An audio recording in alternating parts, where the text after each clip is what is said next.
में हमने continuous time periodic and aperiodic signals का एनालिसिस किया था और साथ ही साथ हमने कुछ प्रॉब्लम भी डिस्कस करी थी। आज के लेक्चर में हम कुछ और स्टैंडर्ड टाइप की प्रॉब्लम डिस्कस करेंगे। सो यहां पर जो आपकी फर्स्ट प्रॉब्लम होगी, आप देखिए 16 cos pi by 7t plus pi by 6 plus 2 sin 5 pi by 6t plus pi by 4 plus 6 cos 6 pi by 5t plus pi by 3। तो यहां पर आप देखो, जो प्रीवियस लेक्चर में हम लोगों ने प्रॉब्लम डिस्कस करी थी वहां पर जनरली मैंने 2 ओमेगा कंसीडर किए थे। यहां पर आप देख सकते हो जो प्रॉब्लम है उसमें 3 ओमेगा है, ओमेगा 1, ओमेगा 2, ओमेगा 3। ठीक है, तो आप सबसे पहले यहां पर मेंशन कर लो ओमेगास। तो ओमेगा 1 है आपका पाई बाय 7, ओमेगा 2 है आपका 5 पाई बाय 6, ओमेगा 3 है आपका 6 पाई बाय 5। तो बेसिकली यहां पर ओमेगा लिखते समय कोई कंफ्यूजन नहीं होना चाहिए आपको। देखो फॉर्मेट क्या है, ओमेगा टी प्लस थीटा का। आपको थीटा से कोई मतलब नहीं है, आपको सिर्फ ओमेगा पर फोकस करना है। जो टी के साथ होगा वो ओमेगा होगा, आप देख सकते हो। क्लियर हो गया पॉइंट। तो यहां पर मैंने आपको टोटल 2 मेथड बताए थे, जिसमें जो मेथड नंबर 2 मैंने आपको बताया था वो यहां पर मैं मेथड नंबर 1 लूंगा, मतलब पहले डिस्कस करूंगा। पहले ओवरऑल ओमेगा निकालेंगे, उसके बाद फिर ओवरऑल टाइम पीरियड, अगर पीरियोडिक हुआ तो। अगर पीरियोडिक नहीं हुआ तो सीधा सीधा लिख देंगे अपीरियोडिक। तो वो क्या था आपका मेथड, ओवरऑल ओमेगा आप कैसे निकालते हो, HCF of numerator, LCM of denominator.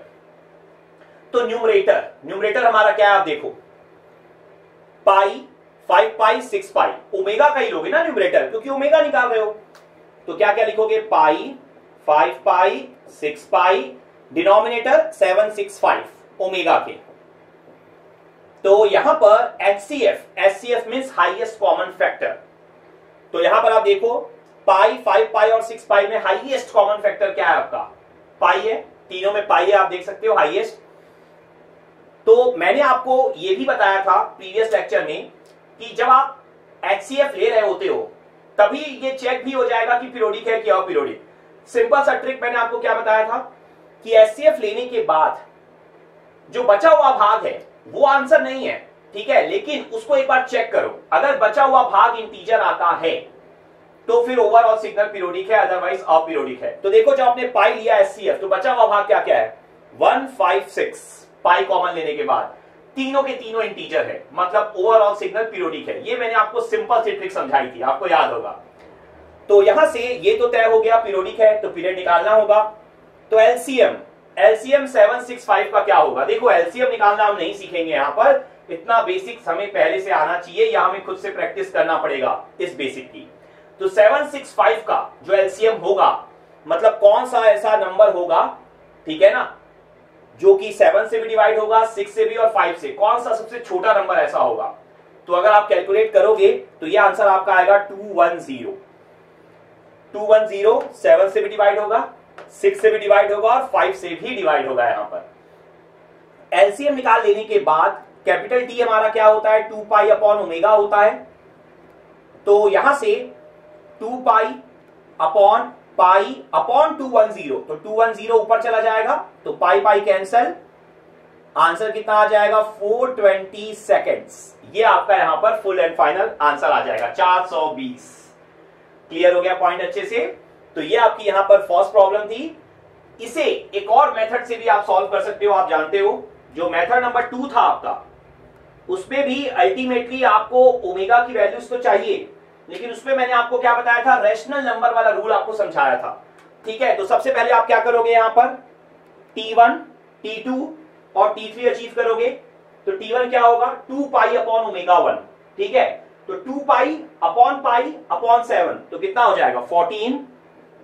T2 कितना हो जाएगा 2 पाई अपॉन ओमेगा 2, तो 2 पाई अपॉन 5 पाई अपॉन 6, तो कितना हो जाएगा 6 ऊपर जाएगा तो 12/5, पाई पाई तो कैंसिल हो रहा है ना। T3 2 pi upon 6 pi upon 5, तो 5 ऊपर जाएगा तो कितना हो जाएगा 10/6, मतलब 5/3। क्लियर हो गया पॉइंट। T1, T2, T3 आप अचीव कर लिए। उसके बाद अब आपका टारगेट क्या होगा, मैंने आपको बोला था फिर आप T1/T2 निकालोगे और T1/T3 निकालोगे।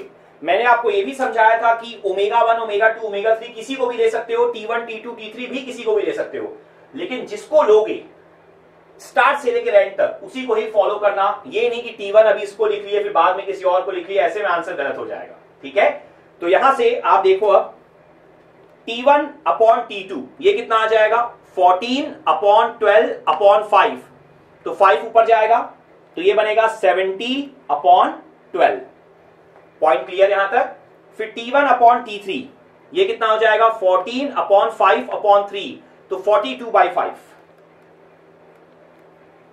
यहां पर 70 अपॉन 12 को आप चाहो तो थोड़ा सा कैंसिल भी कर सकते हो, ये आपका कितना आ जाएगा 35 अपॉन 6। यहां से आप देखो ये जो 35 अपॉन 6 आया और 42/5 आया, मैंने फिर क्या बोला था नेक्स्ट स्टेप, देखो सारे स्टेप मैंने आपको थ्योरी में लिखाए हुए हैं ना, आप जाकर देख सकते हो प्रीवियस वीडियो में। फिर मैंने आपको ये बोला था कि जो आप T1/T2 और T1/T3 निकालोगे उनके डिनोमिनेटर को देखोगे और उनके डिनोमिनेटर को देखने के बाद आपको क्या करना है, उनका एलसीएम लेना है। लेकिन उससे पहले आपको यह भी चेक कर लेना है कि सिग्नल पीरियोडिक है कि अपीरियोडिक। वैसे इस रूल से आपको पता है कि पीरियोडिक है, लेकिन फिर भी यहां से कैसे चेक करते हैं, तो अगर ये सारे रेशियोज जो आपने निकाले हैं, अगर ये सारे के सारे आपके रैशनल नंबर होते हैं, मतलब ये जो आपने T1/T2 निकाला या T1/T3 निकाला, अगर ये रैशनल नंबर होते हैं तो ओवरऑल सिग्नल आपका क्या होगा, पीरियोडिक होगा। रैशनल नंबर कैसे पहचानना है, मैंने आपको आसान सा तरीका बताया हुआ है कि जो P/Q का फॉर्म है, न्यूमरेटर अपॉन डिनोमिनेटर का जो फॉर्म है, तो P और Q न्यूमरेटर और डिनोमिनेटर दोनों की वैल्यू अगर आपकी इंटीजर है तो आप 100% श्योरिटी के साथ बोल दोगे कि रैशनल नंबर है। ठीक है ना, डिनोमिनेटर को 0 नहीं होना चाहिए। तो अगर ये दोनों इंटीजर है न्यूमरेटर और डिनोमिनेटर, तो 35/6 भी आपका रैशनल है, 35 भी इंटीजर है, 6 भी इंटीजर है, सेम ये भी आपका रैशनल नंबर है। तो ओवरऑल सिग्नल आपका क्या हो जाएगा, पीरियोडिक। अब आपका टारगेट क्या होगा, ये जो T1/T2 और T1/T3 की वैल्यू मिली है, मैंने क्या बोला, उसका जो डिनोमिनेटर है उसका आपको क्या लेना होगा यहां पर, एलसीएम। तो 6 और 5 का एलसीएम कितना होता है आपका 30, ये तो डायरेक्ट हो जाएगा। तो किसका एलसीएम लेना है ये ध्यान रखना, जो डिनोमिनेटर मिला है इस स्टेप में ना। उसके बाद मैंने ओवरऑल टाइम पीरियड का फॉर्मूला क्या लिखाया था, एलसीएम इंटू T1। तो एलसीएम 30 इंटू T1, T1 की वैल्यू क्या है देखो आप 14, तो 14 इंटू 3 42 420 सेकेंड्स, ये आपका यहां पर आंसर आ जाएगा। सेम आंसर आ रहा है, लेकिन यकीन मानो ये मेथड ज्यादा बेटर है, जल्दी होता है। यहां पर देखो कैलकुलेशन बहुत सारे करने पड़ते हैं हम लोगों को, ठीक है, इसलिए ये मेथड बेस्ट है, इसी को आपको फॉलो करना है एग्जाम में। Now next problem. तो जो हमारी नेक्स्ट प्रॉब्लम होगी, बेसिकली यहां पर मैं दो प्रॉब्लम लूंगा एक साथ। तो फर्स्ट प्रॉब्लम आपकी यहां पर होगी xt is equal to cos 6πt ut, ये आपकी यहां पर फर्स्ट प्रॉब्लम होगी।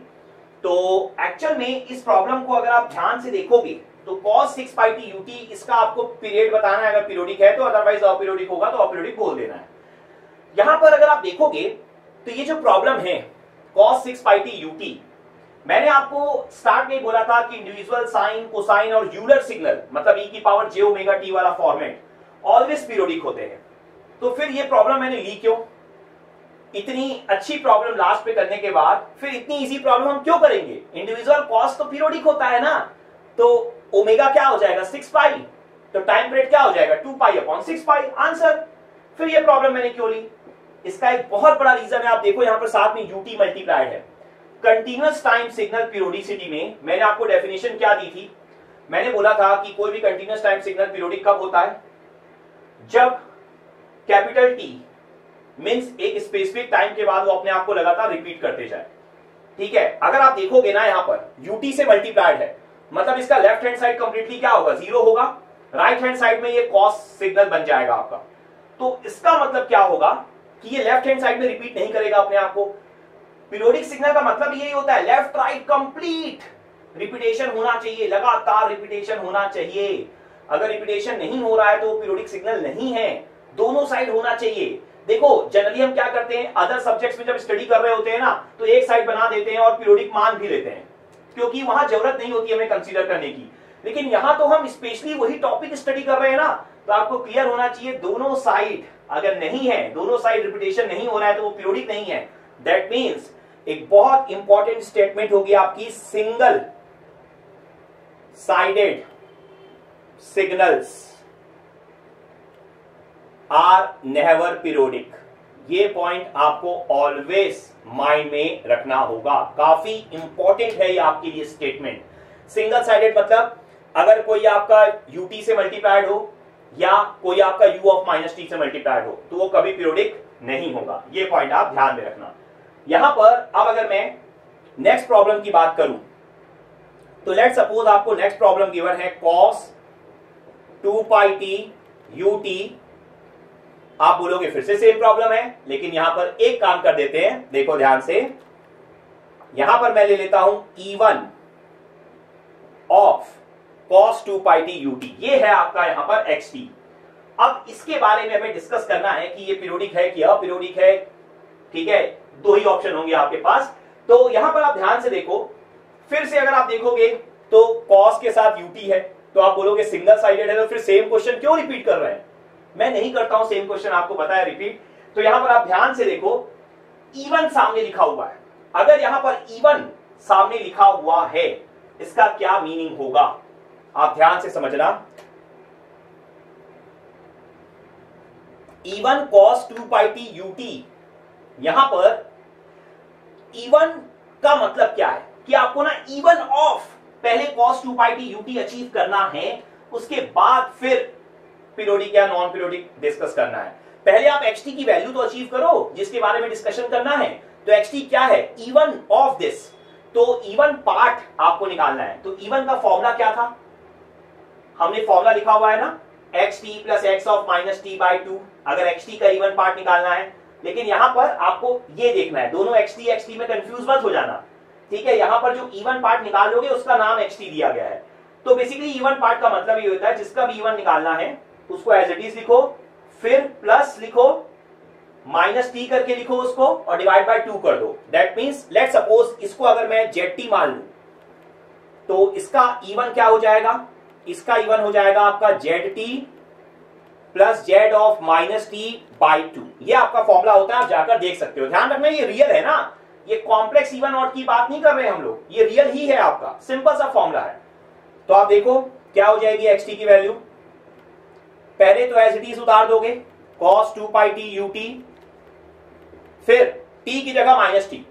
तो आप देखो cos 2 pi minus T u of minus T upon 2। ये पॉइंट आपको अच्छे से क्लियर है। इसके बाद फिर समझो आगे, यहां पर आप देखो cos minus theta, cos theta ही होता है, सिंपल है। तो यहां पर होगा क्या? cos 2 pi minus T cos 2 pi T हो जाएगा। तो cos 2 पाई टी अपॉन 2 आपका कॉमन आएगा, ब्रैकेट में क्या बचेगा? ut plus u of minus T. तो यहां से हमने फर्स्ट लेक्चर में स्टार्टिंग में बहुत बार पढ़ रखा है कि ut plus u of minus T किसके इक्वल होता है? 1 के। ठीक है ना, ut आपका राइट साइड में 1 होता है, u of minus T left side में 1 होता है, और जीरो पर दोनों हाफ होते हैं। ये याद करो, मैंने ut की डेफिनेशन दी है कंटीन्यूअस टाइम में कि ut t इक्वल टू 0 पर हाफ होता है। तो 0 पर चूंकि दोनों हाफ होते हैं तो हाफ प्लस हाफ क्या हो जाता है? 1। राइट साइड में ut 1 है, 0 पर दोनों मिलाकर 1 हो गए, लेफ्ट साइड में u ऑफ माइनस टी 1 है, तो हर एक टाइम पे 1 हो जाता है। That means ut plus u of minus T always a DC signal of value 1। तो यहां से आपका जो ओवरऑल आंसर बनेगा xt का, वो बनेगा cos 2 पाई टी अपॉन 2। तो बेसिकली यहां पर ut जो है ना वो सिर्फ दिख रहा था नहीं। देखो ut नहीं है, तो ये सिग्नल आपका कंप्लीट डबल साइडेड सिग्नल है। तो यहां से ओमेगा की वैल्यू कितनी है? 2 पाई है, तो टाइम पीरियड कितना होता है? 2 पाई अपॉन ओमेगा। तो आंसर क्या हो जाएगा? 1 सेकेंड। तो ये आपका फुल एंड फाइनल आंसर आएगा। हमें पता है ना इस 2 से कोई मतलब नहीं है, हमें सिर्फ जो t के साथ दिख रहा है वो ओमेगा से मतलब है, बस और कुछ भी नहीं। पॉइंट समझ में आ गया? Now next problem. अगेन यहां पर मैं फिर से 2 प्रॉब्लम दूंगा, इसका मतलब आप समझ गए होंगे प्रॉब्लम छोटी छोटी होगी, मुझे मिटाने की जरूरत नहीं पड़ेगी। तो आप देखो यहां पर नेक्स्ट प्रॉब्लम है आपकी e की power j pi by 2t minus 1। तो यहां पर एक्चुअल में यूलर सिग्नल के फॉर्म में मैंने कोई प्रॉब्लम कराई नहीं थी, दैट्स व्हाई ये प्रॉब्लम करा रहा हूं, अदरवाइज प्रॉब्लम बहुत ज्यादा इजी है। आप देखो बेसिकली मैंने आपको समझाया हुआ है कि e की पावर j ओमेगा t का जब भी फॉर्मेट दे वो अपने आप में पीरियोडिक है, बिल्कुल फिक्स है अगर इंडिविजुअल है तो यहां पर आप देखो e की power j pi by 2t into e की पावर माइनस j, ऐसा आप सेपरेट कर सकते हो ना, इसमें तो कोई प्रॉब्लम है नहीं। तो e की पावर माइनस j जो है इसमें तो कोई t या ओमेगा है नहीं, ये तो सिंपल आपका कांस्टेंट वैल्यू है।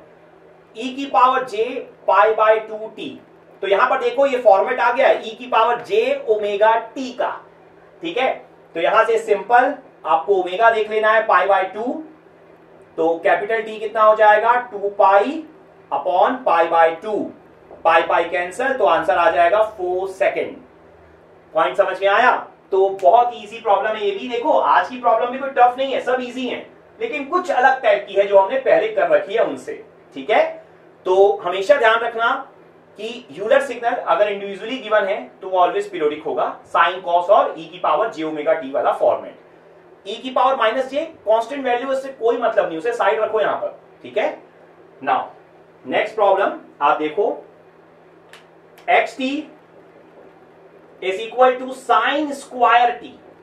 इसमें छोटा सा एक कंसेप्ट मैं आपको दूंगा तो आप ध्यान से देखना। xt साइन स्क्वायर t को आप क्या लिख सकते हो, साइन स्क्वायर थीटा का फॉर्मूला क्या होता है 1 माइनस कॉस 2 थीटा अपॉन 2, तो आप मेंशन कर दो 1 माइनस कॉस 2 थीटा अपॉन 2, ये आपने यहां पर फॉर्मूला मेंशन कर दिया। ये पॉइंट समझ में आया आपको अच्छे से? तो यहां से आप देखो तो थीटा की जगह यहां पर क्या मेंशन करोगे आप, t मेंशन करोगे ना, 1 माइनस कॉस 2t बाय 2 है, t था यहां पर। तो यहां पर आप देखो xt जो है आपका वो एक्चुअल में है क्या 1 by 2 minus cos 2t by 2। तो यहां पर आप समझो कॉस 2t बाई 2 में कोई कंफ्यूजन है ही नहीं। इस केस में जो आपका ओमेगा होगा वो कितना होगा 2 होगा, और इस केस में जो टाइम पीरियड होगा वो कितना होगा 2 pi upon omega, 2 pi upon 2 पाई होगा, लेकिन ये 1 बाई 2 भी है। सो 1 by 2 is a DC signal with an arbitrary period, ठीक है ना।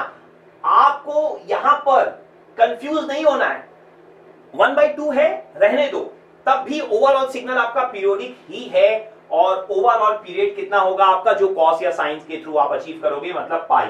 तो डीसी सिग्नल के ऐड होने से या सब्ट्रैक्ट होने से आपका पीरियोडिसिटी में कोई फर्क यहां पर नहीं पड़ने वाला, ये पॉइंट आपको यहां पर क्लियर रखना है। जब भी ऐसे 1 बाई 2 1 बाई 4 कोई भी टर्म दिखाई दे रहा हो, आपको कॉस या साइन का यूज करके ही यहां पर पीरियोडिसिटी डिफाइन करनी है। लेट सपोज यहां पर एक कॉस है, इसके अलावा एक और साइन भी होता, साइन 3t बाई 3 होता लेट सपोज, तो फिर वो दो सिग्नल का कॉम्बिनेशन होता cos 2t और sin 3t, दो ओमेगा होते, उनको चेक करके आप पता करते कि पीरियोडिक है कि नहीं है, वो एक अलग इशू है। लेकिन 1 बाई 2 के कारण आप ये नहीं बोल सकते कि अपीरियोडिक है, ठीक है। 1 बाई 2 का पीरियोडिसिटी में कोई इफेक्ट इस तरीके से होगा नहीं, आप इसी के थ्रू अपना आंसर निकाल सकते हो। पॉइंट समझ में आ गया अच्छे से?